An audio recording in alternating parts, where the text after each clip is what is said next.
Assalamualaikum warahmatullahi wabarakatuh.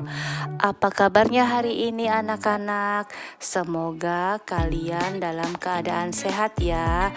Mudah-mudahan kalian tetap semangat karena sudah libur 3 hari.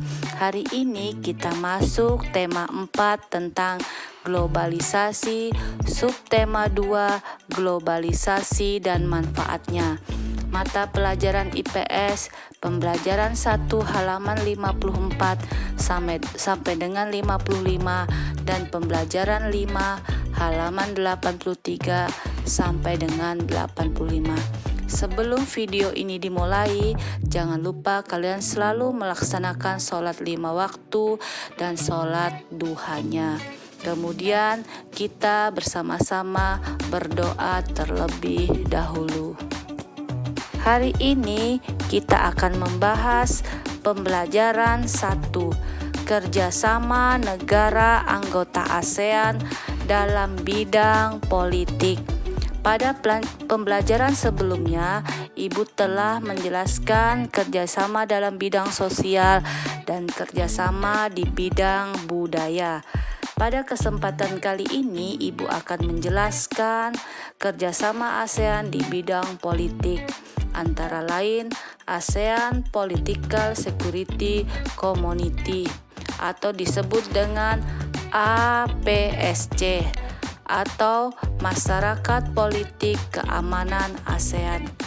Tujuannya dibentuk untuk mempercepat kerjasama di bidang politik dan keamanan di ASEAN serta mewujudkan perdamaian antara ASEAN dan juga dunia. Bentuk kerjasama antara anggota ASEAN di bidang politik antara lain kalian bisa perhatikan ya. Yang pertama, meningkatkan pemerintahan yang baik dengan memajukan prinsip-prinsip demokrasi. Yang kedua, meningkatkan dan memajukan keamanan dan perdamaian di kawasan Asia Tenggara. Yang ketiga, menjamin tercapainya kebijakan pelanggaran penggunaan senjata nuklir di kawasan Asia Tenggara. Yang keempat, membantu penyelesaian konflik antara ASEAN secara damai. Yang kelima, mempererat persatuan dan kesatuan antar anggota ASEAN. Yang keenam, menjalin hubungan dengan negara-negara di luar Asia Tenggara. Yang ketujuh, menjalin kerjasama di bidang maritim ASEAN. Kemudian yang terakhir, melakukan perjanjian kawasan damai, bebas dan netral yang bertujuan untuk menciptakan kawasan Asia Tenggara yang bebas dan netral dari berbagai masalah negara di luar Asia Tenggara. Pada slide ini adalah salah satu contoh menjalin kerjasama di bidang maritim ASEAN sehingga mempererat persatuan dan kesatuan antar anggota ASEAN. Beberapa negara seperti Myanmar, Filipina, dan Kamboja pernah mengalami konflik karena pemerintah dengan penduduk atau antar kelompok masyarakat.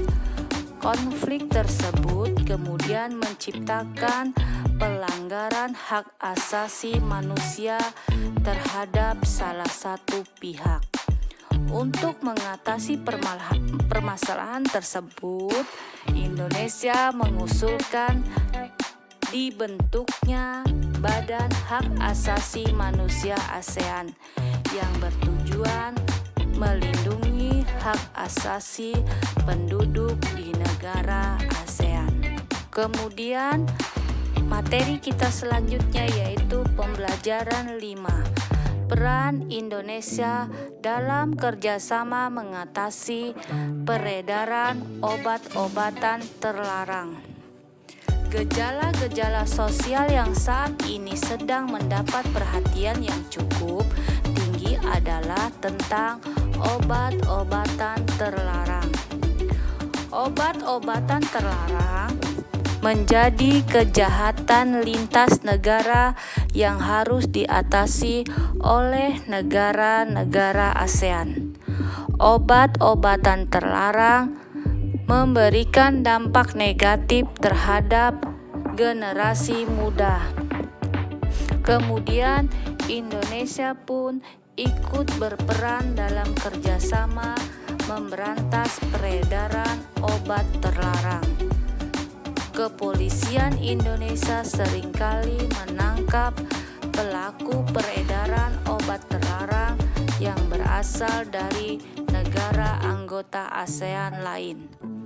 Kemudian Indonesia memberikan hukuman terhadap pelaku sebagai efek jera dan mengurangi peredaran obat terlarang di masyarakat.